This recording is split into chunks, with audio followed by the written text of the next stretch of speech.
This is a fan-generated show.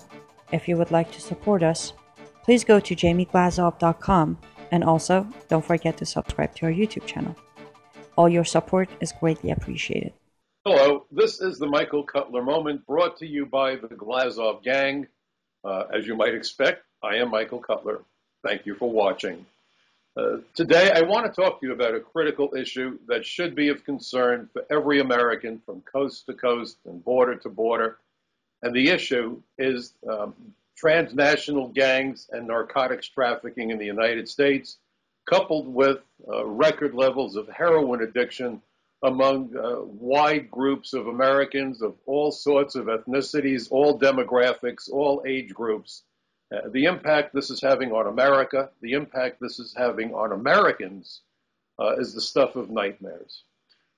Most narcotics consumed in the United States are not produced in the United States. They are smuggled into the United States because, number one, they are illegal, and number two, they are not produced here.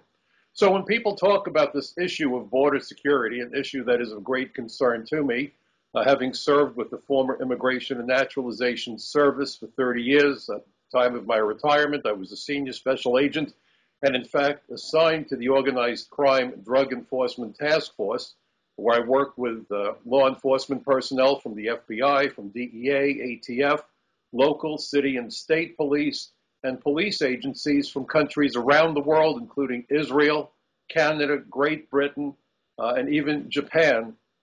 This is an issue that I've spent an awful lot of time working on, contemplating, and devoting so much energy to. Drug trafficking is a violent crime. Some of the most violent criminals, in fact, are drug traffickers. The violence happens for two reasons. Number one, this is about intimidating anybody who would interfere with the profit stream that the narcotics provides the gangs that peddle the poisons. Number two, people that become addicted to drugs very often will commit street-level violent crime to get their hands on the money they desperately need to supply the drugs that their bodies crave. Now, I want you to think what we're talking about. Recently, President Obama made the point that he was going to pardon a bunch of what he called nonviolent criminals who were in jail for drug crimes that he claimed were not violent. Well, I have to tell you, if you are addicting innocent people to narcotics, you are committing one of the worst acts of violence against that person you can possibly imagine. You see, I agree that perhaps when someone is found with personal use quantities of drugs on their possession, that they need help, not a jail cell. But that is not what happens on the federal level. Federal offenders generally are those people who are caught with huge quantities of drugs. Again, this is something that I say from personal experience.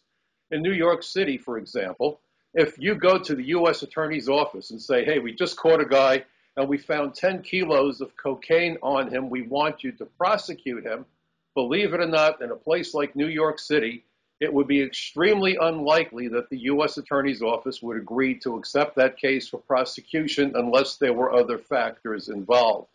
They would recommend you contact the local state or city prosecutors and have that case dealt with over there. For the U.S. Attorney in New York, whether it's the Eastern District of New York, which covers Brooklyn, Queens, Staten Island, and Long Island, or the Southern District of New York, which covers basically Westchester, Manhattan, and the Bronx, they want to see basically tonnage. That's how serious the crimes have to be before the federal prosecutors in a place like New York will take the case. So we're talking about massive quantities of narcotics, whether it's heroin, whether it's cocaine, and those drugs are extremely expensive. And as you might expect, the people that control the drugs want to control the drugs. They don't want to lose them to somebody stealing it from them. So they employ armed goons to secure that stash of drugs. They also employ armed goons to make certain that people don't go to the police, don't go to their competition, if you will. And finally, what you need to know is that there is a clear nexus between foreign gangs and the drugs pouring into the United States. Because the way that the gangs operate is that they don't simply mail a package to a post office box and call some guy up and say, hey, Charlie, I just sent you a couple of kilos of cocaine, go sell it. Or I just sent you a couple of kilos of heroin, go sell it. They bring an entire organization into a community, usually led by somebody from the country of origin of the narcotics. And the drug trafficking organizations do this for a specific reason. Number one, they trust people from their home country. Number two, one of the reasons they trust those people is because the families of the people who head up the organizations in the United States are generally still back in the home country. Not only Latin America, we see it with Asians, we see it with Russians, doesn't matter. So if the person that they send to New York, let's say, to run a drug trafficking operation starts skimming money, starts skimming dope, their family is literally put in the line of fire. Their family will pay the consequences for the crimes committed against that drug trafficking organization by the person they sent to the United States. So basically, the family members become collateral to ensure total allegiance by the people they send here. Now, they will probably resort to employing local people to carry out some of the work. But the leaders of the gangs generally come here, whether they're here legally, whether they're here illegally. The point is they are foreign nationals. They set up shop in a community, and the neighborhood literally goes to hell in a handbasket. It leads to other crimes. It leads to violence. And ironically, with all the talk about how it's a lack of compassion that would cause people such as myself to talk about securing the borders and forcing the immigration laws, the people at greatest risk of violence by the drug trafficking organizations are those folks who live within those ethnic immigrant communities. And in fact, if you go into those ethnic immigrant communities, because there are so many young men who come here without their families, this gives rise to houses of prostitution. Again, not just from Latin America, Asian organized crime, the Jamaican drug posses, we can go right down the list. This is more exploitation of more vulnerable and desperate people. It is like cascading dominoes, and it is infesting neighborhood after neighborhood, city after city, state after state.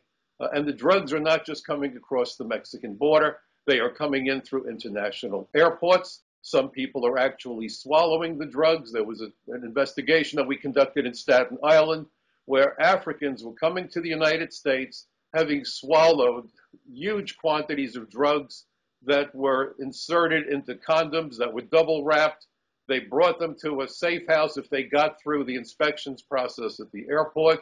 They were force-fed laxatives, pretty disgusting story, and they would use strainers to retrieve the condoms filled with the heroin when they went to the bathroom. I mean, think about the inhumanity of the treatment that we are seeing. In some cases, people died of overdoses of drugs if those condoms ruptured in their stomach. It's violent. There's no such thing as nonviolent drug trafficking. It's an oxymoron. And what it does to the lives of the young people who become hooked is to devastate them. If you gave me a choice of getting beat up or being forced into addiction, I'll take the beating every day of the week because you get over it. Heroin addiction, cocaine addiction, it's the gift that keeps on giving. It hooks people sometimes for a lifetime, and usually that lifetime is short, and it's not pleasant. So our government now is hell-bent on fabricating this fairy tale that somehow it's not right to put drug traffickers behind bars, that it's not humane, that we need to somehow reform the way we do business. Look, reform the way we do business with people who get hooked. I would agree with that conversation. We need to figure out a strategy because so many people are hooked. But when you're talking about the people that peddle that garbage on our community streets, those people need to stay in jail. They need to be prevented from entering the United States. So when I was assigned to the Unified Intelligence Division of the Drug Enforcement Administration, beginning in 1988, I was there for a 4-year stint and then was promoted to the position of senior special agent and assigned to the Organized Crime Drug Enforcement Task Force. I did a study of arrest records, and to my horror found that across the country, 30% of all people arrested by DEA for drug trafficking and related crimes were foreign born. But in New York City, think about this, double that number, double that percentage, 60%, 60% of the people we were arresting in the 5 boroughs of New York City back then were identified as foreign born. I suspect those numbers are still the same because they stayed constant over a period of years that I monitored the arrests. This is a huge issue. It is part of the problem of illegal immigration. It is part of the problem of the failure to secure our borders. And it's an integral part of crime in the United States. And if you want to talk about violence, this issue about how many bullets law-abiding citizens can put into their firearms is an absurdity. It's the criminals, it's the crazies, it's the terrorists who I can assure you are not sitting there counting how many rounds they're going to put in their illegally owned firearms in the first place. The other point that I think is important for you to recognize is that only a very small percentage of criminals who are arrested by federal authorities ever stand trial. They enter into plea bargain arrangements. And the way it works is the U.S. attorney sits down and negotiates a trade with the lawyer representing the suspected criminal, the defendant. And the conversation is over what charges can we throw out so we minimize jail time for the bad guy. So maybe they'll say, well, let's throw out this criminal charge involving a firearm or that criminal charge involving a crime of violence like extortion, because the big charge here is the drug charge.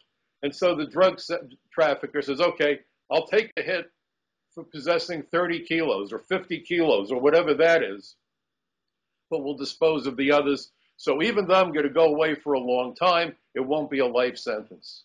There's all kinds of horse trading that goes on. So again, when we hear the story about nonviolent drug trafficking criminals, look, folks, we have to put the lives of innocent people first, not just American citizens, everybody in our country, because we're talking about children who get caught up in the gangs, and gangs like MS-13 and all the other gangs we've heard about, the Asian organized gangs, the Ghost Shadows and the Flying Dragons and all these youth gangs, so-called, within the Asian community. A big part of their revenue comes from the drug trade. The drug trade also funds terrorism. In Great Britain, for example, it's estimated that 85% of the heroin comes from Afghanistan, and if heroin is coming out of Afghanistan, it's going into the coffers of the Taliban. This is what we are witnessing across the world today. Drugs funding criminal and terrorist organizations, and incredibly, we're somehow being told that we can magically allow drug traffickers to be released from prison, and this is going to make America better. You don't let the wolves loose in the henhouse. You don't let drug traffickers loose across the United States. And by the way, final point that you need to understand, and I've written about this extensively at capsweb.org and certainly for the Front Page magazine. Very proud to write for both organizations as well as the Social Contract. There was a hearing held by the House Immigration Subcommittee on April 19, 2016, just a few months ago or a month ago. And the focus of the hearing was on the 100,000 estimated criminal aliens that the administration released in just the past 3 years alone, who then went on to commit murders and assaults and wreak havoc on the communities into which they were released. Trey Gowdy, chairman of that subcommittee, made the point that we know of, according to Trey Gowdy, we know of 350,000 plus criminal aliens who could be removed from the United States who are currently at large. It was gratifying, although upsetting, to hear Steve King, the congressman from Iowa, quote something I had said to him at a hearing a number of years ago. I watched the hearing. It's worth watching. It's worth listening to the mothers of 2 kids that were killed by criminal aliens who have no right to be in the United States. Their children were amazing, setting out to live decent lives. One girl had just graduated with a 4.0 index the day before. An illegal alien crashed into her car while she's waiting at a red light. He was street racing and had a triple over the limit blood alcohol level. And there was another horrific story about a high school kid who gets killed by his friend. Kid kills him horrifically and then burns his body. This is what they were concerned about at this hearing, the violence being perpetrated on American children. No one seems to talk about that violence or the compassion that we need to show for our own citizens. But at that hearing, Steve King mentioned that when I had appeared at an earlier hearing, he had asked me, and I remember the question clearly, if I knew how many people were killed every year because of aliens who should not be present in the United States. And I told him, Congressman, I don't know what that number is, but I can assure you that it would be a multiple of the number of people who were slaughtered on September 11, 2001. And he made the point that that statement motivated him, spurred him on to contact the GAO, the General Accountability Office. They conducted not one but two studies that unfortunately proved I was right. There are times I do not want to be right. So imagine we're losing an estimated 7,000 innocent people that we are aware of every year to people from foreign countries who have no right to be present in the United States. The thought that I want to leave you with this evening, folks, suicide is not an act of compassion. Our elected representatives must truly represent us, and that begins by assuring our safety, our nation's security, and the safety and the security of our children.